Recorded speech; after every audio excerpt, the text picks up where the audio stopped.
నమస్కారం, welcome to top Telugu TV. నేను సహస్ర. ఇవాళ మనతో పాటు ఉన్నారు ఒక young and dynamic Dalit leader, అలాగే ఫోక్ సింగర్. తను వాళ్ళ కమ్యూనిటీ కోసం ఎంత పోరాడుతున్నాడో, తను పోరాడే ఈ పదంలో చాలా వ్యతిరేకత కూడా సమాజం నుంచి తీసుకోవడం కూడా చూస్తా ఉన్నాము. అయితే తిన పోరాటం ఎక్కడి వరకు, ఎంతవరకు, తన ఎజెండా ఏంటి, తన ఆశయం ఏంటి, ఇవన్నీ మాట్లాడదాం. మరి ఆయన ఎవరో కాదు, రెంజర్ల రాజేష్ గారు. నమస్తే సార్, ఎలా ఉన్నారు? బాగున్నామ్మా. సార్, మీలో ఒక పోరాట వీరుడు ఎప్పుడు కనిపిస్తుంటారు, ఎప్పుడో ఒక దాని గురించి పోరాడుతూ ఉంటారు. అసలు ఎందుకు ఈ పోరాటం? మీరు అసలు ఎక్కడి నుంచి ఉద్యమకారుడు లక్షణాలు కానీ కొన్ని విషయాల మీద మనం ఫైట్ చేద్దామని మీకు ఎప్పటి నుంచి వచ్చిందంటారు? అంటే మామూలుగానే మా ఆర్జున్ అది సమస్య మీద స్పందించాలనేటువంటి, అంటే వేల సంవత్సరాలుగా వివక్షతను అనుభవించినటువంటి వ్యక్తులం కాబట్టి వివక్షత కనబడితే స్పందించే గుణం మా డిఎన్ఏ ఉంటుంది. రెండవ విషయం, నేను అంబేద్కర్ గారిని 2007లో, అంతకుముందే నేను అబ్రాడ్ వెళ్ళి జాబ్ చేసి వచ్చాను. సో 2007లో అంటే నేను చదువుకునే క్రమంలో ఎక్కడ అంబేద్కర్ గారి గురించి రిజర్వేషన్ అనుభవించుంటే బహుశా ఒకవేళ సంవత్సరాలు హాస్టల్లో చదువుకొని ఉంటే నాకు అంబేద్కర్ గారి గురించి తెలుసదేమో. ఆ పరిస్థితి లేకుండా ఉండడం వల్ల నేను అంబేద్కర్ గారిని తెలుసుకోలేకపోయాను. నేను అబ్రాడ్కి వెళ్ళి జాబ్ చేసి సహజంగానే నిజామాబాద్ జిల్లా, కరీంనగర్ జిల్లా వాళ్ళంతా కూడా పంజాబ్లో ఎట్లాగైతే ఆర్మీలో జాయిన్ అవుతారో మా ఏరియా వాళ్ళంతా కూడా మా తాతల టైం నుంచి అబ్రాడ్లో జాబులు చేస్తే ఉండడం వల్ల అటు వెళ్ళడానికి ఎక్కువగా ప్రిఫరెన్స్ ఇచ్చేవాళ్ళం అన్నట్టు. అబ్రాడ్ లైక్ అంటే సౌదీ, అటు నేను అరబ్ కంట్రీస్, అరబ్ కంట్రీస్లో చేశాను. అక్కడ వచ్చిన తర్వాత 2007లో డాక్టర్ కదిరి కృష్ణ గారు, ఆయన నిజామాబాద్ జిల్లా, కరీంనగర్ జిల్లా అదంతా పర్యటిస్తూ చాలా పెద్ద మొత్తంలో అంబేద్కర్ గారి ఆలోచన విధానాన్ని సమాజంలో పరిచయం చేస్తున్నటువంటి సందర్భాల్లో నేను మా ఊర్లో రెంజర్ల భూమన్ అని చెప్పి మా అన్న మీటింగ్ తీసుకెళ్ళడం జరిగింది. ఫస్ట్ టైం మీటింగ్ విన్న తర్వాత అసలు మా జీవితం ఏంది, మేము ఎట్లా ఇక్కడ దాకా సర్వైవ్ అయినాం, అసలు మా పూర్వీకులు ఏంది, మేము అంతా ఏంది అనే విషయం తెలుసుకున్నాం. ఫస్ట్ మీటింగ్లో విన్న తర్వాత అంబేద్కర్ గారు అనేటువంటి మహానుభావుడు కేవలం ఒక మాలమాదిగల నాయకుడు కానీ ప్రచారంలో ఉన్నాడు. అసలు ఈ దేశంలో ఉన్న సబ్బండ పీడిత వర్గాలందరికీ కోసం నిలబడ్డటువంటి వ్యక్తి. ఈ విషయం తెలుసుకోవడంలో నేనే ఇంత ఆలస్యం అయితే, అంటే ఇంత అంబేద్కర్ గురించి మన దేశంలో కొన్ని రాష్ట్రాలు అయితే తనని బాగా ఇష్టపడుతూ ఉంటారు. ఫర్ ఎగ్జాంపుల్ మహారాష్ట్ర కానీ, మధ్యప్రదేశ్ కానీ అతన్ని ఇష్టపడిన సందర్భాలు ఉన్నాయి. కానీ మన తెలుగు రాష్ట్రంలో తన మీద ఎక్కువ వ్యతిరేకత ఉంది. కారణం ఏంటంటారు? అంటే అప్పర్ క్లాస్ వాళ్ళు ఎవరైతే ఉన్నారో వాళ్ళని డామినేట్ చేయడానికి ముఖ్య కారణం అంబేద్కర్ గారు అని చెప్పి అతని మీద వ్యతిరేకత రావడం అంటారా? అసలు అంబేద్కర్ గారిని చదివితే ఆయనను ఒక కులం కోలంలో చూడడం బంద్ అవుతుంది. అంటే పాఠ్యాంశ పుస్తకాలలో అంబేద్కర్ గారి జీవన చిత్రాన్ని పెట్టకపోవడం ఒక సమస్య అయితే, ఆయన యొక్క చరిత్ర ప్రచారంలో ఉండకపోవడం ఇంకో సమస్య. ఫస్ట్ మనం ఆయన అర్థం చేసుకోవడంలో కొంచెం వెనకబడడం వెనకాల కారణం ఏంటంటే, ఆంధ్రప్రదేశ్ ఏదైతే ఉందో అది మద్రాసుతో మమేకమై ఉంది. తెలంగాణ స్వతహాగా ఒక దేశంగా ఉండేది, హైదరాబాద్ ఇంతకుముందు నిజాములు పాలించారు. సో మాకు కమ్యూనిజం పోరాట పటిమ మా రక్తంలో ఉంటుంది తెలంగాణ వాళ్ళకి. సో ఆంధ్ర వాళ్ళకి ఏంటంటే ఆ బ్రిటిష్ వాళ్ళ కంటెంట్కు చాలా దగ్గర ఉండడం వల్ల తొందరగా వాళ్ళకి విద్య కావచ్చు, మిగతా అన్నీ వచ్చినాయి. నన్ను అడిగితే సౌత్లో అంబేద్కర్ గారి మీద అనర్ఘనమైనటువంటి జ్ఞానము, పోరాట పటిమని అలవాటు చేసుకున్న వాళ్ళే ఆంధ్రప్రదేశ్ వాళ్ళు. తెలుగు వాళ్ళే చాలా వెనుకబడి ఉన్నారన్నారు కదా, అది పొరపాటు. బాబాసాహెబ్ అంబేద్కర్ గారు బ్రతుకున్న కాలంలో భారతదేశం అంతా పర్యటిస్తుంటే ఆంధ్రప్రదేశ్లో ఉన్నటువంటి ఈయన ఈజ్ గ్రేటెస్ట్ ఎకనామిస్ట్ అంబేద్కర్ గారు. ఈ కమ్మ వాళ్ళు, కాపులు, ఈ రెడ్డిలు అందరూ అంటే వాళ్ళకు కూడా కమ్యూనిజం భావజాలం ఉండేది కదా, వాళ్ళంతా అంబేద్కర్ గారు పిలిపించుకొని ఒక మాట అడుగుతారు, సార్ మేము ఫ్యూచర్లో ఏ బిజినెస్ మీద ఇన్వెస్ట్ చేస్తే మేము ఎక్కువ లాభపడతాం, మీరు ఆర్థిక శాస్త్రవేత్త కదా అంటే, అప్పుడు బాబాసాహెబ్ అంబేద్కర్ ఎడ్యుకేషన్ మీద ఇన్వెస్ట్ చేయండి అన్నాడు. ఎడ్యుకేషన్ ఇన్స్టిట్యూట్ ఇన్వెస్ట్ చేయమని చెప్పన్నాడు. అట్లా మీకు విజయవాడలో, ఆ పరిసర ఆంధ్ర వీటిలలో కూడా చాలా బౌద్ధానికి సంబంధించినటువంటి నలంద విశ్వవిద్యాలయం ఇట్లాంటి పేర్లు ఉంటాయి మీకు. ఇదంతా కూడా బాబాసాహెబ్ అంబేద్కర్ గారు సజెస్ట్ చేసినాయి. సో అట్లాగే ఆంధ్రప్రదేశ్కి ఒక ప్రత్యేకమైన చరిత్ర ఉంది. కారంచేడు, చుండూరులో మాలమాదిగలని ఈ డిస్క్రిమినేషన్ మీద ఊచకోత కోసినప్పుడు ఈ భారతదేశంలో 29 రాష్ట్రాలు, ప్రస్తుతానికి 29 రాష్ట్రాలలో ఆ ఎస్సీ ఎస్టీ అట్రాసిటీ ప్రత్యేక చట్టాన్ని తీసుకొచ్చిన చరిత్ర ఆంధ్రప్రదేశ్కి ఉంది. బాబాసాహెబ్ అంబేద్కర్ గారు పుట్టింది మహారాష్ట్రలో అయినప్పటికీ కూడా ఆయన యొక్క పోరాట పటిమని, ఆయన యొక్క ఆలోచన విధానాన్ని అర్థం చేసుకోవడంలో తెలుగు ప్రజలే ముందున్నారు. మీరు వెనుకున్నారని అంటున్నారు కదా, కానీ అది పొరపాటు. కాశ్మీర్ నుండి కన్యాకుమారి వరకు ఎవరు సాధించలేని ప్రగతిని సాధించింది ఒక ప్రత్యేకమైన చట్టాన్ని అమలులోకి తీసుకొచ్చినటువంటి చరిత్ర కత్తి పద్మారావు బొజ్జ తారకం సార్ గారికి ఉంది. వాళ్ళిద్దరు కూడా మన తెలుగు ప్రజలు. సో అంబేద్కర్ గారిని మీరన్న అగ్రవర్ణాలు సార్ మేము ఏ బిజినెస్ల మీద ఫ్యూచర్ జనరేషన్లో ఇన్వెస్ట్ చేస్తే మేము లాభపడతాం, మీరు ఆర్థిక శాస్త్రవేత్త కదా అంటే ఆయన అద్భుతమైనటువంటి ఐడియాలజికల్ సజెషన్ ఇచ్చిపోయిండు. మీరు మీ ఎకానమీ ఏదైతే ఉందో దాన్ని మీరు ఎడ్యుకేషన్ మీద ఇన్వెస్ట్ చేస్తే మీకు సత్ఫలితాలు వస్తాయని, అట్లా సత్ఫలితాలు వస్తానే ఉన్నాయి. దాంతోపాటు అంబేద్కర్ గారి కమ్యూనిజం మా ఒంట్లో ఉంది కాబట్టి, విప్లవ ఆలోచనలు మా ఒంట్లో ఉన్నాయి కాబట్టి కత్తి పద్మారావు గారు బొజ్జ తారకం సార్ గారు అక్కడ మాల మాదిగల మీద జరిగిన హత్యాకాండాల మీద ప్రజాకోర్టు వేయించి ఒక ప్రత్యేకమైన చట్టాన్ని తీసుకొచ్చినటువంటి చరిత్ర తెలుగు ప్రజలకే ఉంది. ఆ ఘనత ఆ చరిత్ర కూడా తెలుగు వాళ్ళకే ఉంది. So this is wrong thinking. మనం ఏమనుకుంటామంటే మన వాళ్ళకే తెలియదేమో అనేటువంటి ఒక దురభిప్రాయంలో మనం ఉంటాం. కానీ అంబేద్కర్ గారిని మీరు అన్నట్టుగా మహారాష్ట్రలో ఏంటంటే బాబాసాహెబ్ అంబేద్కర్ గారి ఐడియాలజికల్ మీద కంటే ఆయన మీద అమితమైన ప్రేమ ఉన్న వాళ్ళు, ఆయన మీద అసలు విపరీతమైన ప్రేమ, అతన్ని ఒక దేవుడిలాగా పూజిస్తారు. అది తప్పు. అంబేద్కర్ గారు is never accepted when he was alive. ఆయన ఒప్పుకోలేదు, నన్ను దేవుని చేయకుండా ఆయన అన్నాడు. బాబాసాహెబ్ అంబేద్కర్ గారు దైవ సిద్ధాంతానికి అంటే అమ్మలో నాన్నలో మనకు సహాయం చేసే వాళ్ళలో దైవాన్ని చూడండి, మీరు ఒకవేళ నన్ను దేవుని చేస్తే నాకు కూడా గుడి కడతారు, నా పేరు మీద కూడా చందాలు వసూలు చేస్తారు, అలాంటి సిద్ధాంతం మనకు వద్దు అన్నాడు బాబాసాహెబ్ అంబేద్కర్. అయితే ఇప్పుడు మీరు ఈ విప్లవాత్మకంగా లేకపోతే ఇక మీరు అన్నట్టు మీ బ్లడ్ లోనే ఉంది అన్నారు కదా, సో అంబేద్కర్ గారిని ఇన్స్పిరేషన్ తీసుకొని మీరు ఆయన అడుగు జాడల్లో వెళ్ళాలని అనుకుంటున్నారా ఇప్పుడు? ఆఫ్ కోర్స్ 2007 నుంచి అదే అనుకున్నాను, అట్లానే ఉన్నాను. మీకు ఎక్కడ బాధ అనిపించిందని? ముఖ్యంగా ఇప్పుడు అతను ఉన్న టైంలో, ఆ పీరియడ్ ఆఫ్ టైంలో ఆ కుల వర్గీకరణ లేదంటే వాళ్ళని డిస్క్రిమినేషన్ చేయడంలో కానీ వాళ్ళని గుడిలోకి రానికపోవడం వల్ల ఆయన చాలా సఫర్ అయ్యారు కాబట్టి అంతవరకు విప్లవాన్ని తీసుకురావడం జరిగింది. మరి ఇప్పుడున్న జనరేషన్లో అంత అయితే లేదు నాకు తెలిసినంత వరకు, అప్డేట్ జనరేషన్. మరి మీకు ఎక్కడ ట్రిగర్ పాయింట్ వచ్చింది నేను కూడా దీని గురించి ఫైట్ చేయాలని? ఫస్ట్ నేను మీ ఒక మాటను వ్యతిరేకిస్తా. ఈ రోజులలో అది లేదనుకోవడం తప్పు. డిస్క్రిమినేషన్ రూపాంతరం చెందింది, ఆ రూపంలో లేదు. రూపాంతరం చెంది ఎట్లా వచ్చిందంటే అపార్ట్మెంట్లలో ఎస్సీ ఎస్టీలకు మేము రూములు అద్దెకివ్వము, మీకు మీ ఇంటర్వ్యూ అయిపోయిన తర్వాత వందలాది ఎవిడెన్సెస్ ఇచ్చిపోతాం. ఈ హైదరాబాద్ నడిబొడ్డున ఎస్సీ ఎస్టీలకు రూమ్ ఇవ్వము. రెండో విషయానికి వస్తే అట్లా అడిగితే ఏడా అట్రాసిటీ కేసు పెడతారన్న భయంతో నాన్ వెజ్ తినే వాళ్ళకు మేము రూములు ఇవ్వము. చాలా కమ్యూనిటీస్ అన్ని అంటే వీళ్ళ దృష్టిలో నాన్ వెజ్ తినే కులాలు అంటే ఇంకా నాట్ ఓన్లీ ఎస్సీస్, ఇక వాళ్ళతో తలకాయ నొప్పి ఎందుకురా, మనోళ్ళని ఏది అంటే వెజ్ తినే కోమటోళ్ళని కావచ్చు లేదా బాపనలో కావచ్చు మన రూమ్లలో పెట్టుకుందాం అనేటువంటి డిస్క్రిమినేషన్. రెండే కులాలు ఇప్పుడు మీరు అన్నట్టు నాన్ వెజ్ తినని వాళ్ళు మా అంటే బాపన వాళ్ళు ఇప్పుడు వాళ్ళు కూడా తింటున్నారు. నేను చూసాను, బోర్డ్స్ అయితే చూసాను వెజ్ అండ్ నాన్ వెజ్.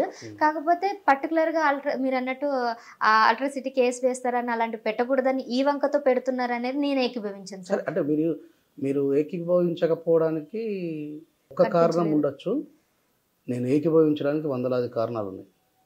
అలాంటి డిస్క్రిమినేషన్ యొక్క సమాజానికి నాయకుని నేను, యూ డోంట్ ఫర్గెట్ దట్. ఆ డిస్క్రిమినేషన్ సమాజానికి నాయకుని నేను. వాళ్ళు వాళ్ళ సమస్యలు నా దగ్గరకు తీసుకొని వస్తారు, మీ దగ్గర తీసుకొని రారు. మీరు ఫేస్ చేస్తారా? నా జీవితంలో మా తాత మా తండ్రి మా జీవన విధానం అంతా వేరు, మాకు ఆ సమస్య రాలేదు. మీరు నాయకుడిగా ఉన్నారు కాబట్టి నేను నాయకుడిగా కాదు, నేను గాయకుడిగా ఉన్ననాడు లేదు, నేను విద్యార్థిగా ఉన్నప్పుడు లేదు. నేను అదే ఆశ్చర్యపోతుంటాను. ఇంతకుముందుకు కూడా వేరే ఒక ఓల్డ్ ఇంటర్వ్యూలో చెప్పాను, మా సారు కౌంటర్ ధన్పాల్ సార్ అని చెప్పి మా హెడ్ మాస్టర్ గారు మమ్మల్ని చిన్నప్పటి నుంచి అసలు నా లోపల ఒక మంచి గాయకుడు ఉన్నారని గుర్తించినటువంటి వ్యక్తి ఆయన. ఆ రోజులలో మా సార్ అట్లా మమ్మల్ని డిస్క్రిమినేట్ చేయలేదు, చాలా ప్రేమగా చూసుకొని మంచి బొట్టు పెట్టి ఆయన జేబులో నుంచి దువ్వెన తీసి మంచిగా దూసి అరే నువ్వు పోయి పాడిపోరా, నువ్వు చాలా మంచిగా పాడతావు అని చెప్పినటువంటి ఆ రోజుల్లో నుంచి ఎందుకు ఇంత ఆధునికతలో రూపాంతరం చెందుతున్న సమాజంలో కూడా డిస్క్రిమినేషన్ ఇంత ఘోరమైనటువంటి వివక్షతకు గురించి ఒక్కటి కాదండి, కోకొలలు ఉన్నాయి మా మీద జరిగిన డిస్క్రిమినేషన్లో. మొన్న రీసెంట్గా వికారాబాద్ జిల్లాలో జరిగింది. ఒక విప్రోలో జాబ్ చేసే అబ్బాయి వాళ్ళ కుటుంబ సభ్యుల మధ్యలో గుళ్ళో పెళ్లి చేసుకుందామని పోతే పంతులు గారు ఉంటే మీరు ఎస్సీలు మీరు గుళ్ళోపల చేసుకోవద్దు, గుళ్ళోపల మీన్స్ గర్భగుళ్ళో కాదు, మామూలుగా గుళ్ళో హాల్ ఉంటుంది కదా అక్కడ చేసుకోవద్దు అని చెప్పి అంటే ఆ పిల్లలు లొల్లి పెట్టుకున్నారు.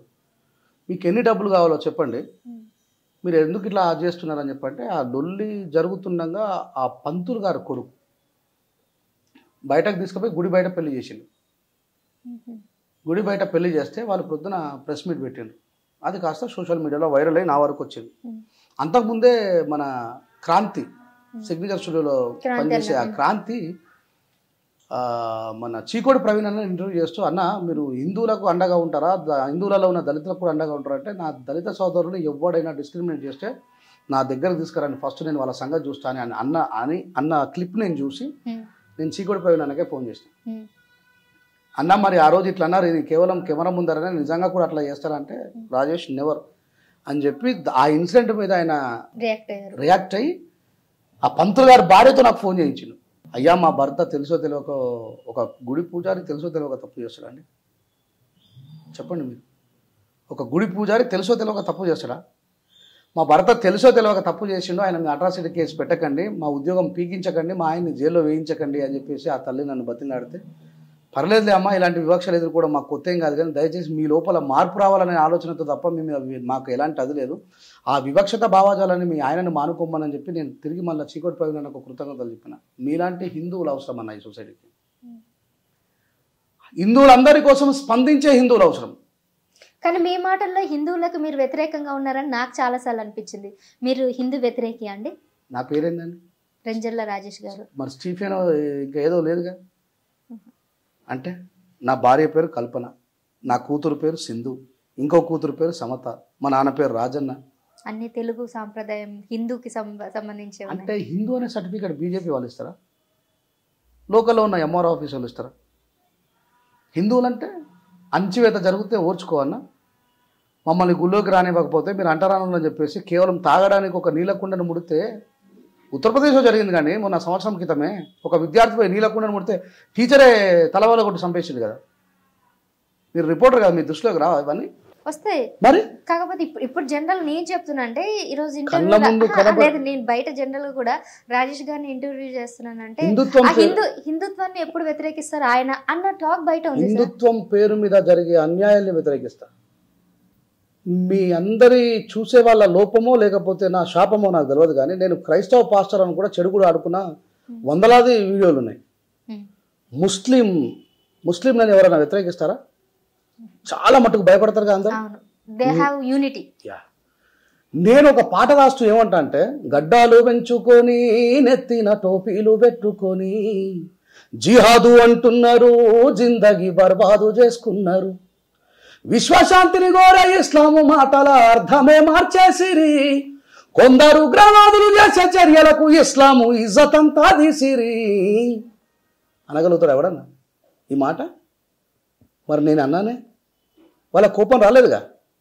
ఇస్లాంని చదివిన కాబట్టి ఇస్లాంలో లా ఇలాహిలల్లా మహమ్మద్ రసూలిల్లా అల్లాహు అక్బర్ అనేటువంటి సూరాలో ఏం చెప్తాడంటే, అరబిక్లో లా ఇలాహిలల్లా అంటే లా అంటే లేడు, ఇలాహిలల్లా అంటే ఇంకో దేవుడు ఈ లోకంలో, మహమ్మద్ ప్రవక్త నోటి నుంచి జాలువారినటువంటి అల్లా తప్ప వేరే దైవం లేదు అని వాళ్ళు మొక్కుతుండగా వీళ్ళు దర్గాలని చూస్తాం. మనం మామూలుగా తాయితులు కట్టేవాళ్ళు, దర్గాలు, దాని మీద చద్దర్లు వేయాలి. It is all against of Islam. మరి నేను దీన్ని వ్యతిరేకిస్తానే. వీళ్ళు నేను మంత్రం చేసి తాయితు కడతా, తాయితు మహిమ, ఇవన్నీ తప్పు, ఇస్లాంకు వ్యతిరేకం ఇవన్నీ. బట్ వాళ్ళు ఎందుకు ఇస్లాం పేరు పెట్టుకొని ఇవన్నీ చేయడము, ఈ పీలర్ల పండుగ కానీ ఇది కానీ కూడా? అయితే నిజమైన ముస్లిం వాళ్ళకి, ఇస్లాంని స్పష్టంగా చదివిన వాళ్ళకి అది తప్పు అని తెలుసు. ప్రతి దాంట్లో సమస్యలు ఉన్నాయండి. అన్ని మతాలలో ఇలాంటి సమస్యలు అయితే మనం చూస్తున్నాం. ఇప్పుడు నేను కరోనా టైంలో ఏమన్నా, అయ్యా రామ మందిరం మూసుకొని ఉన్నది, శివుడి మందిరం మూసుకొని ఉన్నది, యేసు ప్రభు వేలాది గుళ్ళు మొత్తం మూసుకొని ఉన్నాయి, రోజుకు 5 సార్లు నమాజ్ చేసే మసీదులు మూసుకొని ఉన్నాయి, డాక్టర్లు కాపాడినరు, మున్సిపాలిటీ కార్మికులు కాపాడినరు, పోలీసులు కాపాడినరు, సిస్టర్లు కాపాడినరు, మనల్ని ఎట్లా శానిటైజర్ చేసుకుని బతకాలో చెప్పి నేర్పిన వాళ్ళు మనల్ని బతికించిండ్రు. ఆఖరికి రైతులు బయటకు వెళ్ళి పంట పండియకపోతే మనకు బతుకులేదు. వీళ్ళు కదా మరి మీ దైవాల యొక్క శక్తి సామర్థ్యం ఏమైందని చెప్పి మాట్లాడినప్పుడు కేవలం ఒక హిందూ గుడి గురించే మాట్లాడలేదే. ఒరే పాస్టర్లారా, ఇట్లా టచ్ అంటే కళ్ళు వస్తాయి, ఇట్లా టచ్ అంటే కాళ్ళు వస్తాయి, మరి ఎటుపోయినరా మీరు అందరూ డాక్టర్ బదులుగా మీరు ఎందుకు పనిచేయలేరురా అని చెప్పి నేను మాట్లాడిన వీడియోలు మీ వరకు రావు. అందుకే నేను ఏమంటా అంటే యథా దృష్టి తథా దృశ్యం అంట. మీ దృష్టికోణం అంతా రెంజాల రాజేష్ హిందూ వ్యతిరేకి, రెంజాల రాజేష్ హిందూ వ్యతిరేకి అనే ఆలోచనలోనే ఉంటారు. కాబట్టి ఇప్పుడు ఒక చిన్న ఎగ్జాంపుల్ చెప్తాను. మనకు నచ్చిన షార్ట్స్ మనం సెర్చ్ చేస్తే మన ఫోన్ ఏ షార్ట్స్ పంపిస్తుంది మనకు కావాల్సిన. మీరు అందరూ కూడా గదే మైండ్ సెట్తో ఉన్నారండి. నేను హిందూ వ్యతిరేకిని కాను, హిందువులకు అన్యాయం జరిగిన పోరాడినటువంటి చరిత్ర నాకుంది. హిందువులకు 2 హిందూ సింహాల మధ్యలో ధర్మపురి అరవింద్ గారు ఎంపీ, బండి సంజయ్ గారు ఎంపీ. జగిత్యాల జిల్లా మల్లాపూర్ మండలంలో 45 రోజులు స్వామిమాల వేసుకున్న మాలమాదిగలు స్వామిమాల అయిన తెల్లారి వచ్చి అక్కడ హనుమాన్ జయంతి సందర్భంగా అన్నదానం జరుగుతూ ఉంటే ఈ స్వాములు వచ్చి అన్నం వడ్డిస్తూ ఉంటే అక్కడ ఉన్నటువంటి కాపోళ్ళు వచ్చి అమ్మ మీ మాలమాదిగలు వడ్డించిన అన్నం మేము తినాలరా అని అన్నంని మొత్తం కింద ఉలకబోసిండ్రు. కానీ ఇవన్నీ ఇప్పటికీ జరుగుతున్నాయి అంటారా? నాకు నేను అంటే ఊహ తెలిసినప్పుడు నేను ఎక్కడ కూడా చూడలేదండి. నేను ఇదే మాట క్రాంతి నన్ను అడిగినప్పుడు నేను చెప్పిన, క్రాంతి ఇక నుంచి రోజు నీకు పంపిస్తా అన్న. నేను ఇప్పుడు మీకు చెప్తున్నా, ఇక నుంచి రోజు మీకు పంపిస్తా, మీరు స్పందించండి. నిజంగా స్పందిస్తాను. ఎందుకంటే డిస్క్రిమినేషన్ ముగిసిపోయింది అనడం తప్పు. బీసీలలో బీసీలు పెళ్లి చేసుకున్న పరువు హత్యలు కురహత్యలు అంటూ చంపుతలేరా? This is not call a caste discrimination. నేను అదే కేవలం ఈ కులాంతర వివాహాల టైంలో కానీ లేదంటే ఈ పెళ్లి విషయంలోనే క్యాస్ట్ వస్తుంది తప్ప ఎడ్యుకేషన్లో కానీ సొసైటీలో కానీ బయట జాబ్ చేసే టైంలో ఎక్కడ కూడా ఈ డిస్క్రిమినేషన్ అనేది లేదని నేను అనుకుంటున్నాను. గవర్నమెంట్ మనం చదువుకున్న గవర్నమెంట్ స్కూల్ ఉన్నాయి ఎప్పుడు? ఉన్నాయి. ఏ దుస్థితిలో ఉన్నాయి? ఒకప్పుడు మా క్లాస్లో 128 మంది ఉండేవాళ్ళం. ఇప్పుడు మొత్తం స్కూల్లో 6వ తరగతి నుంచి 10వ తరగతి వరకు 128 మంది లేరు. స్కూళ్ళల్లో కూడా ఫలానా కేటగిరీకి సంబంధించిన వాళ్ళు ఆ నారాయణలో చదువుకుంటున్నారు, ఫలానా కేటగిరీకి సంబంధించిన వాళ్ళు శ్రీ చైతన్యంలో చదువుకుంటున్నారు. దుస్థితిలో ఉన్నటువంటి వ్యక్తులు గురుకులాల్లో చదువుకుంటున్నారు. బీసీ గురుకులాలు, ఎస్సీ గురుకులాలు, ఎస్టీ గురుకులాలు అని విభజించి లేవా? ఇవి చూశాను. ఎవరు చేస్తున్నారు ఇవన్నీ? ఎక్కడ చెప్పింది రాజ్యాంగం ఇట్లా చేయమని? ఎక్కడ చెప్పిందండి? ఇది రాజకీయ నాయకుల కుట్ర కాదా? చిన్నప్పటి నుంచి ఆ పిల్లల లోపల విషయాన్ని నాటడం కదా. మేము ఎస్టీ గురుకులాల్లో చదువుకున్నాం, మేము ఎస్సీ గురుకులాల్లో చదువుకున్నాం, మేము బీసీ గురుకులాల్లో చదువుకున్నాం. ఎవరు చెప్పాడండి ఇవన్నీ? నాకు అర్థం కాదు. అంటే ఈ భారత రాజ్యాంగాన్ని కాపాడేటువంటి దాంట్లో చాలా వ్యవస్థలు ఫెయిల్ అయ్యాయి. సొసైటీ ఫెయిల్ అయింది, అడ్మినిస్ట్రేషన్ ఫెయిల్ అయింది, న్యాయ వ్యవస్థ ఫెయిల్ అయింది, పరిపాలన వ్యవస్థ ఫెయిల్ అయింది. దాని మీద ఒక్కదాని బాధ్యత తీసుకోలేం. మనం అన్నిటినీ రంగరించుకుంటేనే ఇది సమిష్టి కృషితో మాత్రమే మనం అందరము కరోనా టైంలో బయటకు వెళ్ళొద్దు అని అనుకుంటేనే కదా ఆ వ్యాధి యొక్క నిర్మూలన చేసుకోగలిగాం. లేదు అనుకుని మొన్న సినిమా హాల్లో తొక్కిసలాడ జరిగి ఆ స్త్రీ చనిపోయినట్టుగా మనం యథావిధిగా మన పనులు మనం చేసుకుని ఉంటే మనం శానిటైజ్ అయ్యేవాళ్ళమా? సో ఆ యూనిట్ అనేది లోపించింది అనేది స్పష్టంగా కనబడుతుంది మనకు.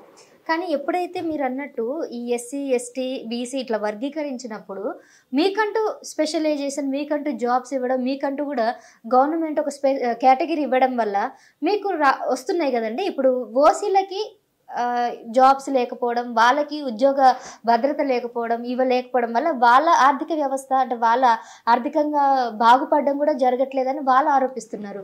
వీళ్ళు ఎస్సీ వాళ్ళని లేదంటే ఎస్టీ వీళ్ళంతా కూడా ఆర్థికంగా ఎదుగుతున్నారు, మేము ఆర్థికంగా కిందికి వెళ్ళిపోతున్నాం అనేది వాళ్ళ ఆరోపణ. ఇప్పుడైతే కేవలం ఈ వర్గీకరణ ఉండడం వల్ల ఓసీలు ఎస్సీలేనా, బీసీలు లేరా? బీసీలు ఈవెన్ బీసీలు బాధపడట్లేదా? బీసీలు కూడా ఆరోపిస్తున్నారు. ఏమని ఆరోపిస్తున్నారు? ఎస్సీలకు ఎక్కువ వాళ్ళకి మంచి రిజర్వేషన్లు ఉన్నాయి, వాళ్ళకి దే ఆర్ సేఫ్, వాళ్ళు సేఫ్. ఓసీలు అంటున్నారు అదే మాట, బీసీలు అంటున్నారు అదే మాట. మీ ఇంటర్వ్యూ ద్వారా చెప్తున్నా, ఎస్సీల కంటే అత్యధికంగా రిజర్వేషన్లు తిన్నది బీసీలు. మంచిగా నోట్ చేసుకోండి. ఎస్సీల కంటే అత్యధికంగా రిజర్వేషన్లని తింటున్నది బీసీలు, బ్యాక్వర్డ్ క్లాస్ వాళ్ళు. ఈ విషయం మీకే కాదు, మీలాంటి కోట్లాది మందికి తెలియదు. రిజర్వేషన్ ఉపయోగించుకున్న నా కొడుకు కూడా బయటకి చెప్పట్లేదు. రీసెంట్గా ఎక్స్-ఐఏఎస్ ఆఫీసర్ చిరంజీవి గారిని ఇంటర్వ్యూ చేశాను. ఆయన బీసీ కమ్యూనిటీ కోసం పోరాడుతున్నాడు. ఆయన ఏం చెప్తున్నాడు, అటు ఎస్సీ ఎస్టీ వాళ్ళు చాలా బాగున్నారు, ఓసీ వాళ్ళు బాగున్నారు, మధ్యలో నలిగిపోయింది మేమే, మా బ్యాక్వర్డ్ క్లాసెస్ వాళ్ళు లేదా మా బీసీ వాళ్ళకి చాలా అన్యాయం జరుగుతుంది. నేను అడిగాను రిజర్వేషన్ ఉందని అడిగారా? నేను అడిగాను, ఆయనకు లేదని అంటున్నాడు. ఆయన అంటే లేదని చెప్పకపోవచ్చు, బహుశా తక్కువ ఉందని చెప్పొచ్చు. అంటే తక్కువ. బాబాసాహెబ్ అంబేద్కర్ గారు భారత రాజ్యాంగాన్ని రాసినప్పుడు ఆర్టికల్ 340లో ఈ దేశంలో రెక్కల కష్టాన్ని పెట్టుబడిగా పెట్టి జీవిస్తున్న కమ్యూనిటీ, ద లార్జెస్ట్ కమ్యూనిటీ బీసీలు కాబట్టి వాళ్ళకు 52% రిజర్వేషన్ ఉండాలని రాశాడు. మళ్ళీ చెప్తున్నా, మీ ద్వారా సమాజానికి తెలియాలి, మీలాంటి కూడా తెలియకపోవడమే పెద్ద సమస్య. బీసీలకు 1900 ఆ ఇండియన్ కాన్స్టిట్యూషన్ అమల్లోకి రావడానికంటే ముందు ఆయన రాసిన రిజర్వేషన్ ఎంత? ఆర్టికల్ 340 ప్రకారం 52% రిజర్వేషన్ ఉండాలన్నాడు. కానీ వాళ్ళకి ప్రస్తుతానికి 44-42%, 27% రిజర్వేషన్ మాత్రం ఉంది. అది ఎట్లా వచ్చిందో కూడా చెప్తా, వినండి. ఇక్కడ రాసిన అంబేద్కర్ది పొరపాట? కాదు. ఆయన మాకు 15% రాసిండు, అదే అమల్లో ఉంది. మాకెంత? 15. అంటే అప్పుడు పాపులేషన్ తగ్గట్టు రాస్తారు కదండి. అందుకే చెప్తున్నా, మీరు కూడా ఆవేశపడద్దండి, కొంచెం శాంతంగా వినండి. సరే తప్పులేదు, ఎందుకంటే దశాబ్దాల కాలం నుంచి రాంగ్ ఫీడింగ్లో ఉన్నారు కాబట్టి ఆ కోపం రావడం తప్పులేదు. మేము 15% ఉన్నాం, మాకెంత రాసిండు మా అయ్య? బాబాసాహెబ్ అంబేద్కర్ 15% రాసిండు, కానీ బీసీలకు ఎంత రాసిండు? 52 అన్నారు కదా, కానీ ఇప్పుడు 27 ఉంది. చెప్తా ఎందుకు దానికి గల కారణం కూడా చెప్తా. 52% రిజర్వేషన్ ఉండాలని మాట్లాడిన బాబాసాహెబ్ అంబేద్కర్ గారిని ఖండించింది ఎవరో తెలుసా? నెహ్రూ గారు. ఈ విషయం బీసీలకన్నా తెలుసా? బీసీల నోట్లో మట్టి కొట్టిన వాడు నెహ్రూ. సర్దార్ వల్లభాయ్ పటేల్ కూడా అన్నాడు, Ambedkar your leader of SC STs not for BCs, if you why you are thinking about of them అని అడుగుతారు. బీసీల కోసం నువ్వెందుకు మాట్లాడతావా? బీసీ నాయకుడు నేను కదా, నువ్వు ఎస్సీ ఎస్టీల నాయకుడు, నువ్వు వాళ్ళ కోసం రాసుకో, వీళ్ళ కోసం నువ్వు ఎందుకు మాట్లాడుతున్నావు అన్నాడు సర్దార్ వల్లభాయ్ పటేల్ గారు. అప్పుడు బాబాసాహెబ్ అంబేద్కర్ గారు రాసినటువంటి BC people needed should reservation 52% అంటే షుడ్ అనే పదాన్ని తొలగించి కెన్ అనే పదాన్ని, ఒకవేళ అవసరమైతే వాళ్ళు రోడ్ల మీదకి వచ్చి పోరాడితే నిజమే మాకు రిజర్వేషన్ అవసరం అని చెప్పి ఒకవేళ వాళ్ళ సమాజం మొత్తం కూడా ఏకమై కదిలితే అప్పుడు ఇద్దాంలే. అంబేద్కర్ నువ్వు అంటున్నట్టుగా వాళ్ళకి 52% రిజర్వేషన్ అవసరం లేదన్నారు ఈ మహానుభావులు. ఈ రోజు మనం ఇళ్ళలో ఫోటోలు పెట్టుకుని గొప్ప వాళ్ళు కీర్తిస్తాం కదా మనం వాళ్ళని. అంబేద్కర్ని వ్యతిరేకి బీసీ సమాజం యొక్క నాశనం కోరుకున్నవాడని మాట్లాడుతున్నటువంటి అంబేద్కర్ గారు 52% రిజర్వేషన్ రాస్తే ఈ రోజు మహాత్ములు మహానుభావులు అనుకుంటున్న వాళ్ళే బీసీ రిజర్వేషన్ ఆపేశారు.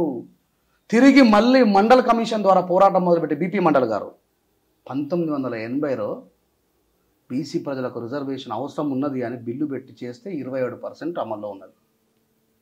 ఇప్పుడు వాళ్ళు 69% కావాలని డిమాండ్ 100%లో 90 కావాలని నేను కూడా డిమాండ్ చేస్తున్నా బీసీలకు. మేము బీసీ ప్రజల రిజర్వేషన్ అడ్డుకునే మూర్ఖులం కాదు. మీరు ఇందాక మాట్లాడారు ఓసీలని, వాళ్ళ కోసమే అడ్డుకుంటారా? వై ద పీపుల్ వాళ్ళు ఓసీలలో ఎందుకున్నారు? ఓసీలు అంటే అర్థం ఏంటి? What is the meaning of OC? What is the full form of OC? Upper class. Upper class అంటే ఎవరు వాళ్ళని అప్పర్ క్లాస్ లో పెట్టిండు? ఏ గణాంకాల ప్రకారం వాళ్ళని అప్పర్ క్లాస్ లో వేసింటారు? వాళ్ళ ఆస్తులు, వ్యవసాయాలు, భూములు దాన్ని బట్టి కదా. అంటే వాడు మెజారిటీగా ఒక బీసీ కంటే పైన ఉండడానికి కావాల్సినవన్నీ కలిగి ఉన్నాడు కాబట్టి వాడిని ఓసీలు వేసారు కదా. కానీ రోజులు గడిచే కొద్ది వాళ్ళ ఆస్తులు కూడా తరిగిపోతాయి కదా. అందుకే చెప్తున్నా నేను, బీసీల కోసమే కాదు ఓసీల కోసం కూడా అంబేద్కర్ గారు రాసిండ్రు. అదే ఈ రోజు అమలైన ఎకనామికల్ వీకర్ సెక్షన్ EWS కదా. ఇది ఎప్పుడు అమల్లోకి వచ్చింది? ఎవరి ప్రభుత్వంలో అమల్లోకి వచ్చింది? అవునండి, ఓసీలలో కూడా పేదవాళ్ళు ఉన్నారు, వాళ్లకు కూడా రిజర్వేషన్ ఎస్సీ ఎస్టీ బీసీ మైనార్టీలతో సమానంగా కావాలని ప్రతిపాదించి రాసింది బాబాసాహెబ్ అంబేద్కర్ గారే. కానీ ఇన్ని దశాబ్దాల చరిత్రలో కాంగ్రెస్ గవర్నమెంట్ వాళ్ళకి ఇవ్వలేదు, బీజేపీ గవర్నమెంట్ ఇచ్చింది. మేము బయటకు వచ్చి వద్దామా? ఎస్సీల ఎవరైనా ఎకనామికల్ వీకర్ సెక్షన్ ఎందుకు ఇచ్చారు? ఓసీలలో ఉన్న వాళ్ళకి కేవలం ద పీపుల్ హ్యావింగ్ 3% ఓన్లీ, కానీ 10% రిజర్వేషన్ ఇచ్చారు. మేము వాదించామా? మేము అపోజిట్ చేసామా? మేము అదే 15% దగ్గర కొట్లాడుకుంటున్నాం కదా. మరి మా బాబాసాహెబ్ అంబేద్కర్ గారిని చెడ్డోడని ఎట్లా అంటారు? ఎకనామికల్ వీకర్ సెక్షన్ ఈ రోజులలో రావడానికి 20th సెంచరీలో రావడానికి కారణం మా తండ్రి రాసింది అని చెప్తున్నా. బాబాసాహెబ్ అంబేద్కర్ గారు రాసిండ్రు కాబట్టే వాళ్ళకు వచ్చింది. కానీ దాన్ని అమలు చేయండి కదా, తప్పేవారిది కాంగ్రెస్ గవర్నమెంట్ కదా. మరి ఏ ఓసీలు రోడ్ల మీదకి వచ్చి మాకు రిజర్వేషన్ కావాలని పోరాడిండ్రా? మరి రాత్రికి రాత్రే ఇప్పటికన్నా మా ఎస్సీ ఎస్టీ బీసీ సమాజానికి ఈ విషయం అర్థం కావాలి. ఎవరికైతే రిజర్వేషన్ అవసరం ఉన్నదో వానికి రిజర్వేషన్ల కోసం వాడు కొట్లాడుతున్నాడు. కానీ 3% ఉన్న వాళ్ళకి 10% రిజర్వేషన్ ఇచ్చిన ఘనత నరేంద్ర మోడీ గారు. కానీ ఏ ఓసీ రోడ్ల మీదకి వచ్చి లొల్లి పెట్టలే. మాకు ఓసీలలో మేము పేదోళ్ళం ఉన్నామని చెప్పి ఎవడు శ్రీకాంతాచారి తెలంగాణ కోసం పెట్రోల్ పోసుకొని కాలిపోయినట్టు కాలిపోలే, యాదనలాగా తుపాకీ పట్టుకొని కాల్చుకోలే, టవర్ల మీదకి వెళ్ళి దూకాలే. ఒక్క ఓసీ క్యాండిడేట్ అయినా మేము పేదోళ్ళమండి, మేము బ్రాహ్మణులమైనా, మేము రెడ్డిలమైనా, మేము వెలువలమైనా, మేము కమ్మలమైనా, మేము కాపులమైనా, మేము కోమట్లమైనా, మేము పేదరికంలో బతుకుతున్నాం, ఎకనామికల్ బ్యాక్వర్డ్ కాస్ట్ అండి మేము అని ఎవరైనా రోడ్డు మీదకి వచ్చి మీ మీడియా ముందర మాకు రిజర్వేషన్ కావాలని అడిగిండా? అందుకే బాబాసాహెబ్ అంబేద్కర్ గారు చెప్పిండు, రాజ్యాన్ని పరిపాలిస్తే పెన్ను పేపర్ రెండు నీ చేతిలో ఉంటాయి, ఎవ్వని అడగలే, వాళ్ళకి కావాల్సింది చేసుకున్నారు, బయటకు ఎసిరి పడేసింది. దీనిలో నుక్సాన్ అయింది ఎవరు? 52% రిజర్వేషన్ అనుభవించాల్సిన బీసీలో వాళ్ళ 7% రిజర్వేషన్ వాళ్ళు ఇప్పుడు దొబ్బి తింటున్నారు అంటున్నాను నేను.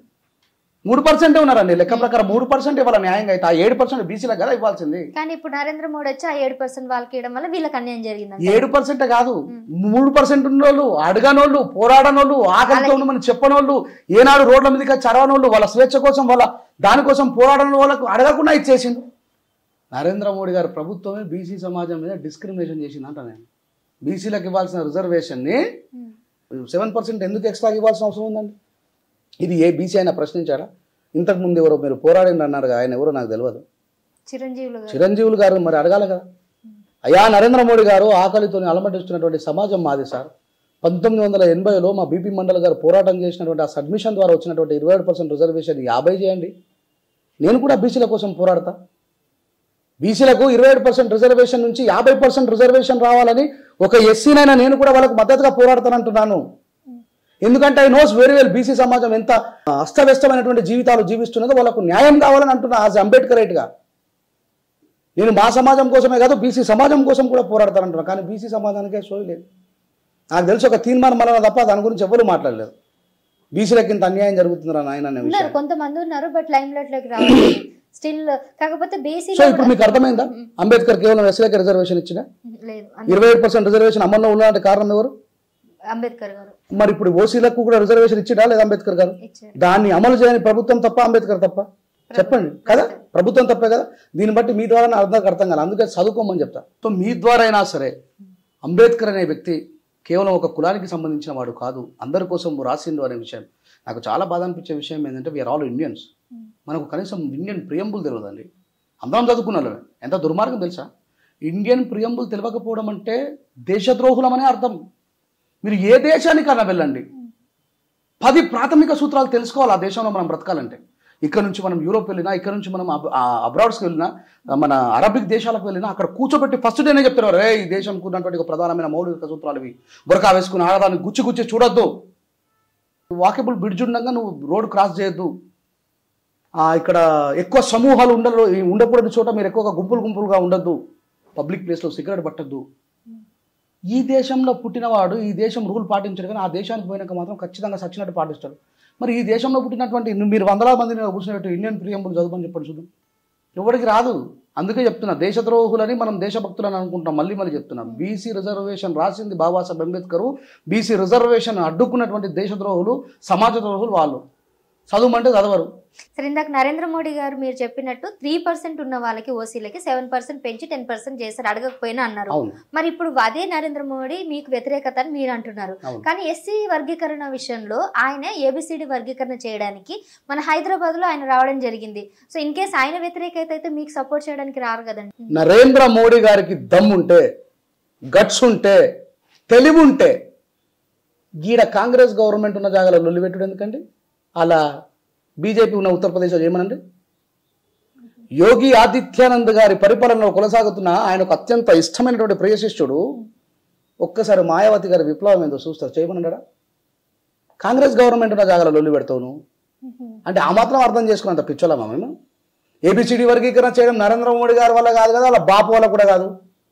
ఎందుకంటే ఏబిసిడి వర్గీకరణ అడ్డుకుంటుంది మాదిగలే కాబట్టి. మీరు ఎందుకు అడ్డుకుంటున్నారు? మేము అడ్డుకోవట్లేదంటే నేను ఏబిసిడి వర్గీకరణ మళ్ళీ చెప్తున్నాను మీ ద్వారా, ఏబిసిడి వర్గీకరణకు నేను మద్దతు. కానీ రాజ్యాంగబద్ధమైన ఏబిసిడి వర్గీకరణ జరగాల. I'm the person, I'm living as per constitution in this country. రాజ్యాంగాన్ని ధ్వంసం చేస్తా అంటే ఒప్పుకోను. ఆర్టికల్ 341 ఏం చెప్తుందో దాని ప్రకారం చేస్తే ఒప్పుకుంటారు, లేదంటే ఒప్పుకోలేదు. నేనే ఒప్పుకోవడం ఏంటండి? ఇప్పుడు ఒక మాట చెప్తున్నా, రేవంత్ రెడ్డి గారు ఆర్టికల్ 341 ధ్వంసం చేసి ఒకవేళ ఏబిసిడి వర్గీకరణ చేసినా ఈ క్లిప్ని మళ్ళీ వేయండి. ఏబిసిడి వర్గీకరణ చేసినా రేపు మీరే కూర్చొని మళ్ళీ సుప్రీంకోర్టులో ఏబిసిడి వర్గీకరణ రద్దయిపోయింది అనేటువంటి విజువల్ మళ్ళీ మీరే ప్లే చేస్తారు. ఎందుకంటే ఉత్తరప్రదేశ్లో ఉన్నటువంటి మాదిగలు ద లార్జెస్ట్ కమ్యూనిటీ, మధ్యప్రదేశ్లో ఉన్నటువంటి మాదిగలు, బీహార్లో ఉన్నటువంటి మాదిగలు, ఈ 3 రాష్ట్రాల ఎంపీలు అక్కడ పిల్లేస్తారు. చాలా మంది ఏమనుకుంటున్నారంటే, ఒక పొరపాటు ఏం మాట్లాడుతున్నారు, సుప్రీంకోర్టు గైడ్ లైన్స్ ఇచ్చింది కానీ తీర్పుని ఇవ్వలేదు అనే సంగతి తెలుస్తలేదు. వాళ్ళకు తెలుస్తలేదు, చాలా మంది రిపోర్టర్స్కి కూడా తెలుస్తలేదు, జర్నలిస్టులకు కూడా అర్థమైతలేదు. దయచేసి మిత్రులారా, జర్నలిజాన్ని దిగజార్చకండి. మీ అవసరాల కోసం, మీ టీఆర్పీ రేట్లు పెంచుకోవడం కోసం పిచ్చి తమ్నేళ్లు పెట్టకండి. అసలు మాలమాదిగల మధ్య యుద్ధం జరుగుతున్నదనే విషయం దాన్ని నడిపిస్తున్న మేమేటిపోయినామో కానీ ఈ జర్నలిస్టులు పెట్టే లొల్లికి, ఆ thumbnail పెట్టే లొల్లికి పంచాలి పెద్దగా అవుతున్నారు అసలు. Please don't be do like that. మీరు ఒక భారతదేశ వ్యవస్థలో జర్నలిజం అనేది ఒక ప్రతిష్టాత్మకమైనటువంటిదండి. మీరు న్యాయం వైపు నిలబడండి. అది మాదిగలకే న్యాయం అయితే న్యాయం వైపు నిలబడండి. మేము వద్దంటలేము. కానీ ఇలాంటి thumbnail పెట్టి ఏమవుతుందంటే జర్నలిజం మీద మనుషులకు నమ్మకం పోతుంది. నేనేమన్నా, రేంజర్ల రాజేష్ రాజ్యాంగబద్ధమైన ఏబిసిడి వర్గీకరణ కోసం మాదిగలతో కలిసి పోరాడతానన్న. నా స్టేట్మెంట్ ఎంత క్లియర్గా ఉందండి. వాడు thumbnail ఏం చేస్తాడు, ఏబిసిడి వర్గీకరణ అడ్డుకుంటానంటున్నా రేంజర్ల రాజేష్ అని క్వశ్చన్ మార్క్ పెడతాడు. What is this non sense? వద్దు. నిజంగా మాదిగ సామాజిక వర్గాలు అన్యాయానికి గురవుతే వాళ్ళ పక్షాన జర్నలిజం నిలబడండి. నేను వద్దంటలేను. నేనే నిలబడతాన్న తర్వాత ఇంకా మీరు మిమ్మల్ని నిలబడతాను నేను అంటానా? సో ఈ సమస్య మీద అవగాహన రాహిత్యం వల్ల వీళ్ళు చేస్తున్న తప్పులు ఆ రెండు కులాలు యుద్ధ ప్రాతిపదికన గుద్దుకునే పరిస్థితులకు వచ్చాయి. ఆ వాతావరణం ఉండొద్దని నాలాంటోడు మాట్లాడుతున్నాడు. నేను క్లియర్గా చెప్పాను, ఆర్టికల్ 341 చేసే అధికారం స్టేట్కి లేదు. కాదు కూడదని చేస్తే చంద్రబాబు నాయుడు గారు గట్లనే చేసిండ్రు. 2004లో చేసారు, 2006లో గోవింద్ అయింది. ఇప్పుడు కూడా మన రేవంత్ రెడ్డి గారు సెంట్రల్కి సంబంధం లేకుండా చేస్తే మళ్ళీ గోవింద్ అయితే. సో రాజ్యాంగబద్ధంగా జరగాలి. ఏదానికైనా సరే ఒక సిస్టమ్ ఉంటుంది. కాన్స్టిట్యూషనల్గా జరిగితేనే అది ముందుకు పోతుంది. మనమందరం కూడా కాన్స్టిట్యూషనల్కు కట్టుబడి బ్రతకాల్సిన వ్యక్తులం. అది బాబాసాహెబ్ అంబేద్కర్ క్లియర్ రాసిన ప్రజల కోసం, ప్రజలమైన మేము మా కోసం రాసుకున్న, మా కోసం అందించుకున్న రాజ్యాంగం అన్నాడు. అది చదవకుండా దాన్ని మనలో డిసైడ్ చేసే అధికారం లేదని చెప్తున్నాం. సార్, ఈ కార్యక్రమాన్ని క్లోజ్ చేసేలోపు మీరు ఒక మంచి సాంగ్ మామూలుగా నేను చాలా అద్భుతమైన పాటలు రాశాను. కాకపోతే చాలా మంది తెలియదు. చాలా పాటలు సమాజంలో నేను రాసినవి అవుతుంది. ఇప్పుడు ఒక పార్టీ ఇంకొక పార్టీ మీద దాడి చేసినప్పుడు కానీ, లేకపోతే పాలన సరిగా కొనసాగకపోయే సందర్భాల్లో ఒక పాట, అధికారం అంతా కొంతమందికే సొంతమైపోయింది, వలసలతో నడిగడ్డ బ్రతుకు ఆగమైపోయింది, తిరుగుబాటు జెండెగరలేకనే మార్పు మాయమయ్యింది, అరరరే బలిసి నోడి కుట్రెరుగలేకనే బానిస బతుకయ్యింది. ఈ పాటని రాసి పాడింది నేను, కానీ తెలియదు. నన్ను కేవలం ఈ కులంతో చూస్తాను. ప్రియాంక రెడ్డి చనిపోయిన తర్వాత చలించి రాసిన అమ్మాయిల కోసం కూడా చాలా పాటలు పాడారు, నేను చూశాను. ఎక్కడ వచ్చింది స్త్రీ జాతికి స్వాతంత్రం, ఏ స్త్రీకిచ్చింది స్వేచ్ఛ ఈ భారతదేశం, అడుగడుగున మంటలు పెడుతున్న చరితము, అత్యాచారాలకు అవుతుంది నిలయము, నడి రోడ్డున చంపుతున్న స్పందించని సమాజం, దినదినమున దిగజారుతూ బ్రతుకుతుంది ఈ జగం, నార్యంతే పూజ్యంతని పలుకుతుంటారు, ధర్మ గ్రంథాల్లో ఆడవాళ్ళ వంచిస్తారు, భారత మాతకు జై అని గర్జిస్తారు, భారత మాత బొమ్మకిచ్చే విలువ మాకు ఇవ్వరు, ఈ చంపబడే మాతలంతా ఎవరు మీకు తెలుసా, ఈ ఆధునికపు భరత మాత అంటే మీకు అలుసా, ఎక్కడ వచ్చింది స్త్రీ జాతికి స్వాతంత్రం, కడుపులోనే ఆడదని తెలుసుకుంటారు, కారుణ్యము లేక మమ్ము చంపుతున్నారు, పసిపిల్లలమని చూడక మీ కామముతో పాల బుగ్గలెన్నో చిదిమి వేస్తా ఉన్నారు, అమ్మగా మీకు జన్మనిచ్చి చేసిన మా తప్పు, ఎందుకింతగా మాకు తలపెడితిరి ముప్పు. ఇలా చాలా జనరల్ పాటలు రాశాను. కాకపోతే ఆ విషయం తెలియదు నన్ను. ఎందుకంటే అందుకే ఇందాక మీరు చెప్పినట్టు యథాదృశ్య తథాదృశ్యం అని, ఏ కోణంలో చూస్తే ఆ కోణంలో కనబడుతున్నట్టుగా, అంటే ఎక్కువ మీ స్పీచెస్ కానీ అవి కానీ చాలా. నేను మళ్ళీ చెప్పాను, I'm the person, I'm the leader from who was the people always suffering with the discrimination. ఎవరైతే ఆ డిస్క్రిమినేషన్కి గురవుతున్నారో వాళ్ళకి నాయకుని నేను. వాళ్ళ సమస్యలు నా దగ్గరికే వస్తాయి. అందుకే వాళ్ళ కోసం మాత్రమే మాట్లాడతా. అట్లానే సమాజం కోసం మాట్లాడని కాదు. సమాజం కోసం మాట్లాడతా, రైతుల కోసం మాట్లాడతా, రైతు కూలీల కోసం మాట్లాడతా, మీ టీవీ యాంకర్ల మీద, మీ ప్రెస్ల మీద దాడి జరిగినప్పుడు మాట్లాడతా, అందరి కోసం మాట్లాడతా. కాకపోతే మీ దుర్బీని దీని మీదే ఉంటుంది, హిందుత్వ వ్యతిరేక. ఈసారి తెలుసుకున్నాం కాబట్టి మీరు అన్నట్టు వీటిని కూడా మేము ప్రచారం చేయడానికి మన రీసెంట్ గా ఒక పాట పాడారు కదండి మీ సమాజం కోసం. ఓ మాల రగిలే జ్వాల ఇకనైన మేలు కోర, కలవాలి నిలవాలి పోరు దారిలో నడవాలి, నిదర మత్తు వదలరా నువ్వు సిద్ధం కావాలిరా, నీ బానిసత్వ సంకెళ్లను తెంచుకు కదలాలిరా, బాబాసాహెబు త్యాగముతో బ్రతుకు మార్చుకున్నోళ్ళు ఆ త్యాగమే వదిలి కొత్త రాగమందుకున్నారు, మాల రగిలే జ్వాల ఇకనైనా మేలు కోర, కలవాలి నిలవాలి పోరు దారిలో నడవాలి. Super sir, thank you so much. So Venjarla Rajesh garu అంటే చాలా మందికి ఇప్పటి వరకు ఒక అభిప్రాయం ఉంది. నాకు తెలిసి దీని తర్వాత మీ అభిప్రాయాన్ని మార్చుకుంటారని ఎక్స్పెక్ట్ చేస్తున్నాను. సో తను స్వతహాగా ఎప్పుడు కూడా ఈ హిందుత్వానికి వ్యతిరేక అయితే కాదు, వాళ్ళ సమాజానికి వాళ్ళ కమ్యూనిటీకి అక్కడ జరుగుతున్నటువంటి డిస్క్రిమినేషన్కి తాను ఇప్పటి వరకు ఫైట్ చేయడం వల్ల ముఖ్యంగా వాళ్ళకి ఈ డిస్క్రిమినేషన్ రావడానికి హిందువులు ముఖ్య కారణం కాబట్టి వాళ్ళ మీద ఫైట్ చేశారే తప్ప హిందుత్వానికి కాదు అనేది స్పష్టత ఈరోజు ఇవ్వడం జరిగింది. So thank you sir, thank you so much. మళ్ళీ కలుద్దాం, చూస్తూనే ఉండండి టాప్ తెలుగు టీవీ. సబ్స్క్రైబ్ చేయండి. Please do subscribe to Please like, share and subscribe to top Telugu TV. Top Telugu TV. Top Telugu TV.